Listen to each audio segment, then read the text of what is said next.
আমরা এপিসোড 4-এ দেখেছি HTML এর মধ্যে ফন্ট ট্যাগের বিভিন্ন ট্যাগগুলো। তো সেখানে বলা হয়েছিল বিভিন্ন ফন্টের যেসব টেক্সট ফরম্যাটিং ট্যাগগুলো ছিল সেগুলো দেখানো হবে। ভিডিওটা লম্বার কারণে সেখানে দেখাতে পারিনি, তবে আজকে এই ভিডিওটাতে তোমাদেরকে আমি যে সেই টেক্সট ফরম্যাটিংয়ের মধ্যে বোল্ড, ইটালিক, আন্ডারলাইন, সামথিং যেসব সমস্ত ফরম্যাটিং রয়েছে সেই সমস্ত সহজে আজকে বোঝাবো। ভিডিওটা খুব একটা বেশি হবে না। যদি ওয়েব ডিজাইনের ব্যাপারে বেশি শিখতে চাও তাহলে আমাদের চ্যানেলটা অবশ্যই ফলো করো, এবং আমাদের যে একের পর এক ওয়েব সিরিজের মধ্যে প্রথম ধাপ সেটা হচ্ছে HTML, সেটার সম্বন্ধে তোমরা যদি ভিডিওগুলো না দেখে থাকো তো অবশ্যই সেই ভিডিওগুলো দেখে এসো। তো hello guys, welcome to our channel FCTI skill development. তো চলো বেশি দেরি না করে আমাদের যে বাকি যেসব টপিকগুলো ছিল সেই HTML এর মধ্যে সেগুলো শুরু করি। আজকে আমি ভিডিওতে সেই সমস্ত কিছু দেখাচ্ছি। তো চলো আমরা বেশি কথা না বলে আমরা শুরু করে দিব। আর যদি তোমাদের একটা কথা বলা হয় না যে তোমাদের যেসব ক্লাসগুলো করাচ্ছি যদি কোনো পয়েন্ট বা তোমরা কোনো কিছু বুঝতে না পারো তাহলে আমাকে একটু কমেন্টে বলবা, তাহলে পরের ভিডিওতে তোমাদের সেই ডাউটগুলো আমি ক্লিয়ার করতে পারবো। তোমরা প্রত্যেকটা যারা ভিডিও দেখছো তোমরা প্রত্যেকে আমার বেশ মূল্যবান ভিউয়ার্স, তো অবশ্যই আমাকে তোমরা একটু সাজেস্ট করবা যাতে তোমাদেরকে আমি সেসব জিনিসগুলো শেখাতে পারি। তো চলো বেশি দেরি না করে আজকে আমরা যেসব জিনিসগুলো দেখবো সেটা হচ্ছে bold, italic, underline, subscript, big, small, monospace, বা আমাদেরকে যেগুলো দেখবো সেটা হচ্ছে এইসব জিনিসগুলো সমস্তটা দেখবো প্র্যাকটিক্যাল হিসেবে। তো প্র্যাকটিক্যাল হিসেবে দেখার জন্য আমরা চলো নোটপ্যাড ওপেন করে নিচ্ছি এখন। তো নোটপ্যাড আমরা ওপেন করে নিয়েছি। এবার নোটপ্যাড ওপেন করার পর আমাদের কী ওপেন করতে হবে। তো ওপেন করার জন্য ফাইল মেনু, ওপেনে করলে আমাদের এখানে যে ওয়েবসাইট ফোল্ডারে রয়েছে, কিন্তু আমাদের এখান থেকে অল ফাইল করব, এখানে FCTI আছে, FCTI এখানে চলে আসবো। তাহলে দেখতে পাচ্ছ আমরা যেসব কাজগুলো করেছিলাম সেগুলো সমস্তটা রয়েছে। আমরা যে সেই লাস্ট দুটো প্যারাগ্রাফ এখানে পেস্ট করেছিলাম সেই প্যারাগ্রাফটা চলে এসছে। তো আমরা এখন এটাকে আবার একটু রান করে দেখব। তো আবার ফাইল মেনু যাব, ওপেনে যাব, এরপর আমরা এখানে অল ফাইল করব, এরপর FCTI-এর উপর রাইট ক্লিক করে আমরা ওপেন করে দেব, ওপেন। তাহলে আমাদের এটা রান হয়ে যাবে। তাহলে এই ধরনের ছিল আমাদের ওয়েবসাইট। আমরা এটা ডান দিকে আমরা স্ক্রল করব এবং আমরা বাম দিকের জন্য এটাকে আমরা রাখবো নোটপ্যাড ফাইলটাকে, নোটপ্যাড ফাইল, এই তো নোটপ্যাড ফাইল, ঠিক আছে। তো আমরা রেখেছি, আশা করি দেখতে পাচ্ছ। তাহলে আমরা এখানে দেখতে পাচ্ছি আমাদের সমস্ত ফলাফলটা এখানে দেখা যাচ্ছে। তো আমরা এখানে যে দুটো প্যারাগ্রাফ রয়েছে আমরা কি করব, এখানে একটা প্যারাগ্রাফ রাখবো। তার জন্য আমরা এটাকে ফুল স্ক্রিন করে নিচ্ছি। একটা প্যারাগ্রাফ রাখার জন্য নিচের যে আমাদের প্যারাগ্রাফটা রয়েছে সেই নিচের প্যারাগ্রাফটাকে আমরা ডিলিট করে দিচ্ছি। এখন বর্তমানে রয়েছে আমাদের একটা প্যারাগ্রাফ। আমরা একটু যেহেতু ডান দিকে চলে যাচ্ছে আমরা এন্টার প্রেস করে এগুলো নিচে নামিয়ে নেব যাতে আমাদের এসবে কাজ করতে সুবিধা হয়। একটু ডান দিকে করে নেব। আচ্ছা, হয়ে গেছে, আমাদের প্রায় সাজিয়ে নিয়েছি। এখানে দেখতে পাচ্ছ এখানে সাজিয়ে নিলে যে এখানে সেই সব কিছু হয়ে যাবে তা না, এখানে নর্মালভাবে যেটা হয় সেটা করব। তো এখানে আমরা প্যারাগ্রাফ রয়েছে, আমরা প্যারাগ্রাফের উপরে কাজ করব না, আমরা একদম সিম্পল একটা লাইনের উপরে কাজ করব। যেমন প্রথম কথা বলি যে আমাদের HTML ফাইলের মধ্যে ডাইরেক্ট টেক্সট রাখতে হয় না।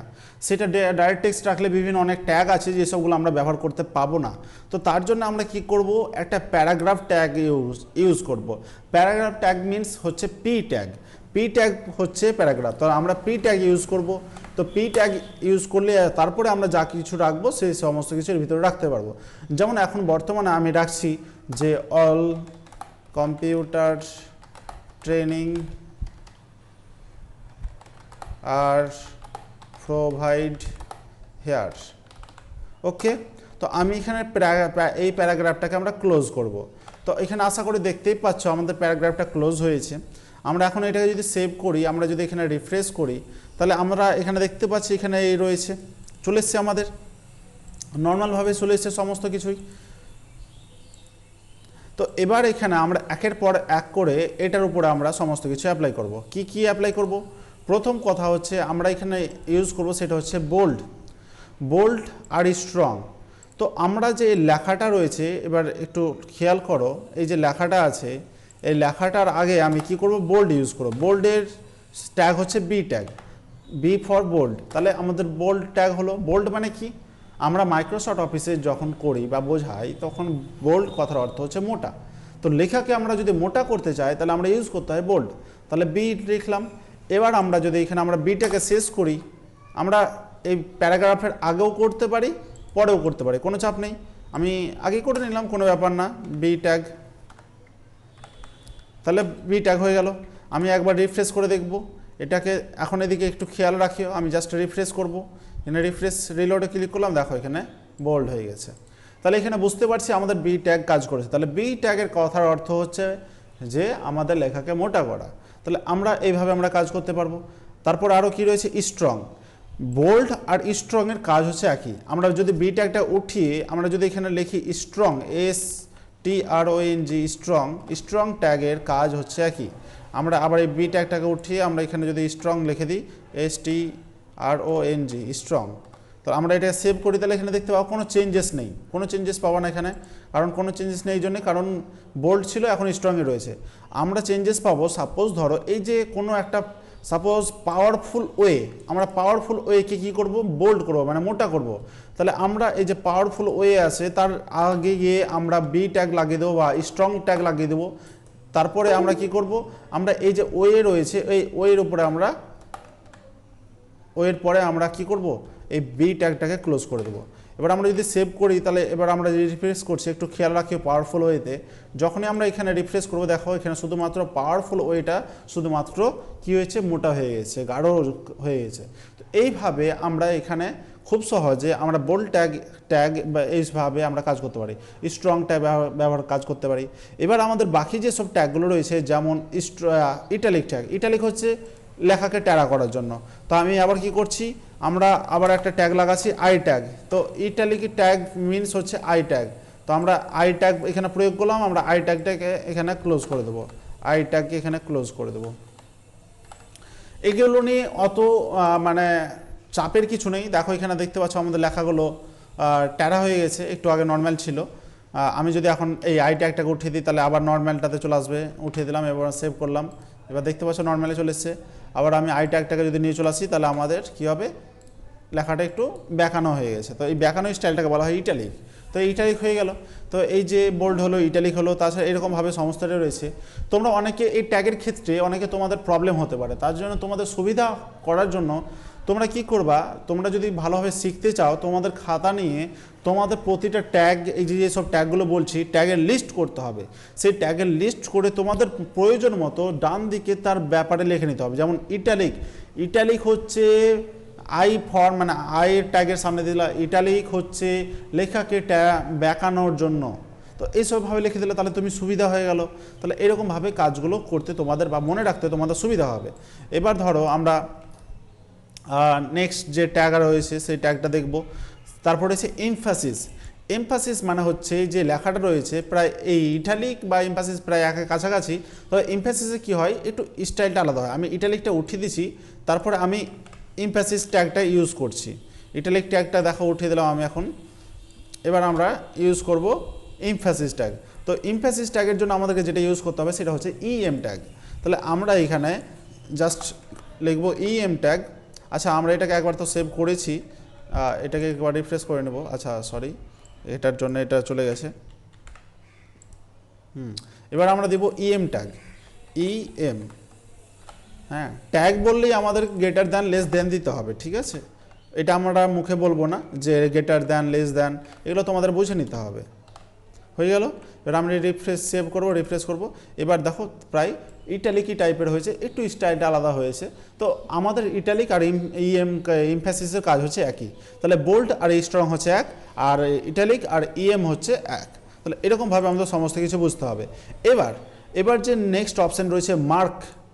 মার্কটা কিন্তু বিশাল কাজে লাগে আমাদের। যেমন ধরো এই যে আমাদের প্যারাগ্রাফটা রয়েছে, প্যারাগ্রাফের মধ্যে ধরো কোনো দুটো ওয়ার্ড বা একটা ওয়ার্ড বেশ ইম্পর্টেন্ট। যেমন ধরো ক্লিক অনলাইন ভিডিও। আমি এই যে তিনটে আছে লেখা আছে, এই তিনটে লেখাকে আমি একটু বেশি হাইলাইট করতে চাইছি। তো সেইখানে আমরা যেমন ধরো ক্লিক, তো আমাদের এখানে খুঁজতে হবে ক্লিক কোথায় আছে। আমাদের এখানে এই দেখো এখানে ক্লিক আছে, আমি এটা ফুল স্ক্রিন করে নিচ্ছি। তো এখানে দেখতে পাচ্ছ ক্লিক ভিডিও অনলাইন আছে। আমি কি করব, এই ক্লিকের আগে আমি একটা ট্যাগ ইউজ করব যেটা হচ্ছে মার্ক ট্যাগ, মার্ক। এবার আমরা এই যে মার্ক ট্যাগটা আমরা, আচ্ছা আমি শেষ করলাম না, আমি শেষ না করে কি হয় সেটা দেখো। সেভ করলাম না, আমি সাইড করলাম, এবার আমি এটাকে রিফ্রেশ করছি। তো দেখতে পাচ্ছ যেখান থেকে আমরা শুরু করেছি লাস্ট পর্যন্ত সমস্তটা কী হচ্ছে, ব্যাকগ্রাউন্ডটা হলুদ কালার হয়ে গেছে। তো এক্ষেত্রে কি হচ্ছে, এক্ষেত্রে তোমাদের পুরোটাই হচ্ছে, কিন্তু আমরা চাইছি কি ক্লিক অনলাইন ভিডিও পর্যন্ত চাইছি। তো আমরা কি করব, এই পর্যন্ত রাখার জন্য আমাদের কি করতে হবে, ভিডিও পর্যন্ত রেখে আমাদেরকে ক্লোজ করে দিতে হবে। তো আমরা ভিডিও পর্যন্ত রাখলাম, এবার আমরা এটাকে কি মার্ক ট্যাগটাকে আমাদের ক্লোজ করে দিতে হবে। তো মার্ক ট্যাগটা ক্লোজ করে দিলাম। আশা করি তোমাদের এখন জ্ঞান বা নলেজটা চলে এসছে যে কোথায় শুরু করতে হবে, কোথায় শেষ করতে হবে। তাহলে এখানে দেখতে পাচ্ছ যে আমি রিফ্রেশ করার সাথে সাথে ক্লিক অনলাইন ভিডিও, শুধুমাত্র সেইটুকু মার্ক আছে, বাদ বাকি আদার্স কিছু মার্ক নেই। এবার যদি আমি এটাকে মোটা করতে চাই, মানে বোল্ড করতে চাই, তাহলে আমরা কি করতে হবে, এই লেখার আগে আমাদের কী হতে হবে, বি ট্যাগ ইউজ করে দেবো, বোল্ড বা স্ট্রং ট্যাগ ইউজ করে দেবো। তারপরে আমরা এটা কী হবে, লেখাটা মোটা হয়ে যাবে। এবার দেখো আমি এটাকে যদি রিফ্রেশ করি, দেখতে পাচ্ছ মোটা হয়ে গেছে। তাহলে এত অতি সহজে আমরা এইসব কাজগুলো করতে পারি। তাহলে এরকমভাবে আমরা শিখলাম বোল্ড ট্যাগ, মার্ক ট্যাগ। তো এই যে প্রতিটা ট্যাগের কাজগুলো তোমাদের দেখে নিতে হবে। তাহলে চলো আমাদের যে স্মল টেক্সট, স্মল মার্ক নয়, স্মল টেক্সট, তো আমাদের এখানে শুধু স্মল ট্যাগ হবে। তো এই স্মল টেক্সটটা খুব একটা কাজ হয় না, তবুও আমি তোমাদের দেখিয়ে দিই। স্মল টেক্সট হচ্ছে আমাদের যে লাইনে নর্মাল লেখা রয়েছে, আমরা কোনো যদি চাই যে আমরা কোনো লেখাকে ছোট করব, যেমন ধরো সাপোজ কম্পিউটার লেখা রয়েছে, কম্পিউটার লেখাটাকে আমরা ছোট করব। তো তার ক্ষেত্রে সেই ক্ষেত্রে আমরা কি করব, স্মল ট্যাগ ইউজ করব, স্মল SMALL, আমরা ট্যাগটা ক্লোজ করব। এবার আমরা আমরা কম্পিউটার শুধু লেখা করবো, তো আমরা এখানে এসে আমরা সেই ট্যাগটাকে আমরা ক্লোজ করে দেবো, স্মল হলো। তো এরকমভাবে আমরা যদি এটাকে সেভ করি, তাহলে দেখতে পাচ্ছ লেখাটা নর্মাল যেমন ছিল তার থেকে একটু ছোট হয়ে গেছে। আমি যদি তোমরা বুঝতে না পারো, তো আমি আরেকবার আগের মতো নিয়ে যাচ্ছি। এই যে নর্মাল ছিল এরকম, আমরা করলাম যেটা স্মল ট্যাগ দেওয়ার কারণে যেটা হলো, এবার লক্ষ্য রাখো ওখানে, এবার দেখতে পাচ্ছ লেখাটা ছোট হয়ে গেল। তো আমরা এরকমভাবে স্মল করতে পারি, ছোট করতে পারি। তো এবার যদি ছোট করতে হয় তাহলে বড় করতে পারবো। তার জন্য বড় করার জন্য আমাদেরকে ইউজ করতে হবে, সেটা হচ্ছে বিগ ট্যাগ। তাহলে বিগ ট্যাগ খুব সহজে আমরা ইউজ করে আমরা এখানে ব্যবহার করতে পারবো। যেমন দেখতে পাচ্ছ বিগ ট্যাগকে আমরা ব্যবহার করে দিলাম। এবার আমরা দেখতে পাবো, এবার এই যে কম্পিউটার লেখাটা আছে দেখবা একটু বড় হয়েছে। লক্ষ্য রাখো, আমি রিফ্রেশ করছি, দেখো লেখাটা অন্যদের তুলনায় একটু বড় হয়ে গেছে। তাহলে আমরা স্মল ট্যাগে আমরা কি করব, ছোট করতে পারবো, এবং বিগ ট্যাগে কী করতে পারবো, বড় করতে পারবো। তো এরকমভাবে সমস্ত কিছুটাই আমরা করতে পারবো খুব সহজে। এবার মাইক্রোসফট অফিসে আমরা অনেক জিনিস দেখেছি যে আন্ডারলাইন বা তলায় দাগ দেওয়ার জন্য আমরা কোনো লেখার তলায় যদি দাগ দিতে চাই, তাহলে আমাদের ক্ষেত্রে ইউজ করতে হয় ইউ ট্যাগ, মানে আন্ডারলাইন ট্যাগ।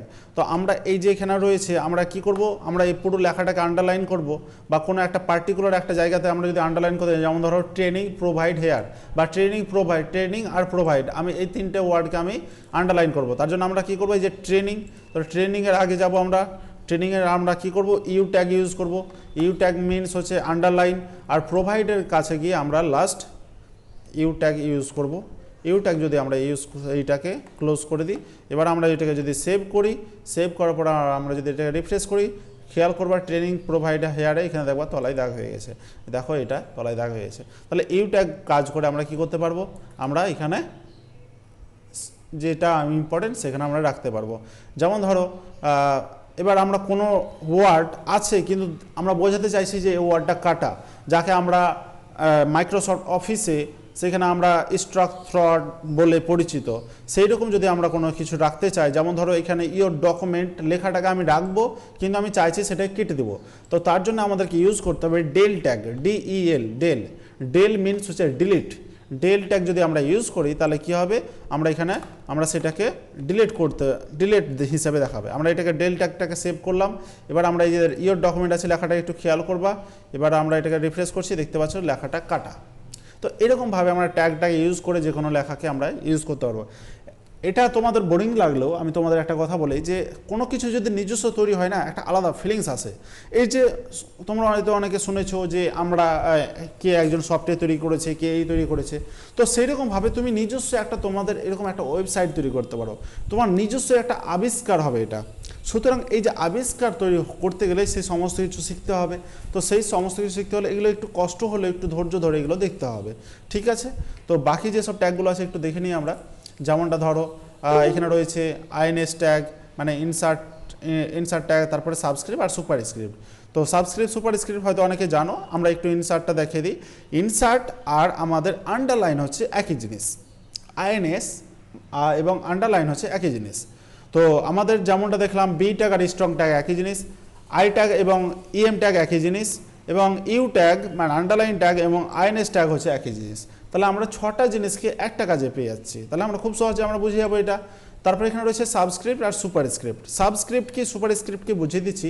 আমরা যখন মাইক্রোসফট অফিসে যখন আমরা শিখতাম, বা হয়তো অনেকে যারা শিখোনি তাদেরকে একটা কথা বলি, যখন আমরা সংকেত লিখি, যেমন ধরো অক্সিজেনের সংকেত, হাইড্রোজেনের সংকেত, যেমন ধরো সাপোজ আমরা অক্সিজেনের সংকেত আমরা কি জানি, তো O2 জানি। তো আমরা সাপোজ ধরো লেখাটাকে আমি বড় করি, এই যে O2, এটা কি অক্সিজেনের সংকেত? অক্সিজেনের সংকেত নয়। কেন সংকেত নয়? কারণ এই যে 2টা রয়েছে, এই 2টাকে আমাদেরকে ছোট বা বড় করতে হবে। তাহলে আমরা এই যে 2টাকে ছোট করে আমরা যদি এটা সাবস্ক্রিপ্ট ব্যবহার করি, তাহলে এইটা একটা সংকেত দেখাচ্ছে। বা আমাদের কোনো সংকেত যদি আমাদের উপর দিকে দেখায়, তাহলে সুপারস্ক্রিপ্ট ব্যবহার করতে হয়। তো এটাই আমাদের এখানে আমাদের HTML এর ক্ষেত্রে সেটাই ব্যবহৃত হয়। সাপোজ ধরো আমি নিচে একটু লিখে নিচ্ছি, তো আমি নিচে লেখার জন্য ডাইরেক্ট আমি এন্টার মেনলি যে হয়ে যাবে তা না, আমাদের একটা ট্যাগ ইউজ করতে হবে যার নাম হচ্ছে বিআর ট্যাগ। হ্যাঁ, সেটা ছোটো হাতের হোক বড় হাতের হোক কোনো ম্যাটার করে না। তো আমরা এখানে এবার ইউজ করব, ধরো লিখবো, H2O লিখবো ধরো। এবার H তো লিখলাম, এবার 2 তো এবার ছোটো হাতের হতে হবে, তারপরে ওটা, তো আমি H2O লিখে দিলাম, H2O। আমি যদি এটাকে রিফ্রেশ করি, তারপরে আমি যদি এখানে নিয়ে আসি, তাহলে এখানে দেখতে পাচ্ছি শুধুমাত্র H2O দেখা যায়, মানে H20 দেখাচ্ছে। তো এটা তো নয়, এটা তো নিয়ম নয়, তাই না? তো এবার আমাদের কী হতে হবে, 2টাকে ছোট করতে হবে। এই 2টাকে ছোট করার জন্য আমাদেরকে যে ট্যাগটা ইউজ করতে হবে, সেই ট্যাগটার নাম হচ্ছে সাবস্ক্রিপ্ট ট্যাগ। নিচের জন্য সাবস্ক্রিপ্ট, আর নিচে উপরের জন্য সুপারস্ক্রিপ্ট। আর সাবের জন্য আমাদেরকে নিচে করার জন্য আমাদেরকে খুব সহজে একটা ট্যাগ ইউজ করতে হয়, যার নাম হচ্ছে সাব, SUB। সাব হয়ে গেল। আমরা যদি এটাকে আমরা যেটাকে 2টাকে করবো, তার জন্য 2 এর পরে আমরা এটাকে ক্লোজ করে দেবো, সাবস্ক্রিপ্টকে ক্লোজ করে দিলাম। এবার আমরা দেখো এখানে নিচে দিকে খেয়াল করেও, আমি যখন রিফ্রেশ করব তখন দেখতে পাচ্ছ 2টা নিচে দিকে হয়ে গেছে। আমি যদি এখানে স্পেস না চাই, তাহলে স্পেসটাকে আমি কাছে করে দেবো, তাহলে 2 এর একদম কাছাকাছি লেগে যাবে। হ্যাঁ, দেখতে পাচ্ছ এখানে এরকমভাবে খুব আমরা দুর্দান্ত কাজগুলো করতে পারবো। হ্যাঁ, এবার আমরা যে 2 রয়েছে, এবার H2 হয়ে গেল। এবার আমরা যদি 2 এর এখানে যদি আমরা স্পেস না চাই, যে 2 এর এর আগে যদি স্পেস না চাই, তাহলে আমরা 2 এর পরে যে স্পেস আছে সেটা সরিয়ে দেবো। এবার আমরা এই যে এখানে দেবো। হ্যাঁ, স্পেস অনেক জায়গায় কাজ করে না, কিন্তু এখানে বিভিন্ন জায়গাতে যখন ডিস্টেন্সটা বেশি হয়ে যাবে তখন এইভাবে কাজ করবে। এবার 2 হলো নিচের দিকে। এবার আমরা যদি উপর দিকে করতে চাই, তাহলে কী হবে, সাব হলো এবার সুপ হবে, সুপ SUP, সুপ হচ্ছে উপরের জন্য, আর সাব হচ্ছে নিচের জন্য। আমরা সাব হয়ে গেল। এবারে দেখো উপরে চলে গেলো। তাহলে এইরকমভাবে আমাদের এইসব জিনিসগুলো করতে পারবো। তাহলে আজকে আমরা যে জিনিসটা ট্যাগটা শিখতে পারলাম, সেটা হচ্ছে আমাদের bold tag, strong tag, italic tag, EM tag, তারপরে mark tag, small tag, delete tag, U tag. আমরা টোটাল আজকে আমরা কভার করলাম বেশ অনেক ট্যাগ। তো এসবগুলো বেশ ইম্পর্টেন্ট, সবাইকে কাজে লাগবে। সুতরাং ভিডিওটার মধ্যে যদি তোমাদের কোনো কিছু বুঝতে না পারো, অবশ্যই আমাদের কমেন্ট করে জানাও। আর তোমাদের সেটা HTML সিরিজ হোক, হার্ডওয়্যার সিরিজ হোক, মোবাইল সিরিজ হোক, যে কোনো সিরিজে তোমরা যে কোনো টপিকে ভিডিও চাও, শুধুমাত্র অন্যান্য যে কোনো কম্পিউটার বিষয়ে তোমরা যে ভিডিও বিষয় চাও, তাহলে সেই বিষয়ে আমাদেরকে অবশ্যই বলতে পারো। তো চলো, আজকে আর দেরি করবো না, আজকের ভিডিওটা এই পর্যন্ত। Bye bye.